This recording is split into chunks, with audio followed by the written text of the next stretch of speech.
Kasalanan nyo yan pag nakawala.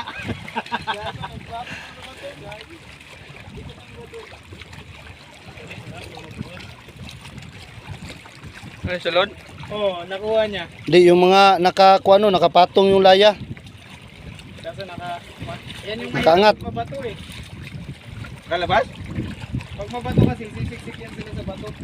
Pero doon, patag. Naglangoy-langoy naman kanina sa loob ng pupot eh. Pero may nahuli yan. May nahuli yan. Ayan oh. Oh. Yeah. Yahoo! Yehey! Oh, di ba? Marami yan. Patayin mo na lang. So sayang oh. Hindi, meron yan gaw. Nasa bato lang sa ilalim. Ayan gaw. pa oh, yan pa oh. Sa kabila oh. Meron pa yan gaw sa ilalim. Di, nasa bulsa yan. Patayin mo na gaw. Para, kuhan. Butas yung laya nyo. Patayin lagi.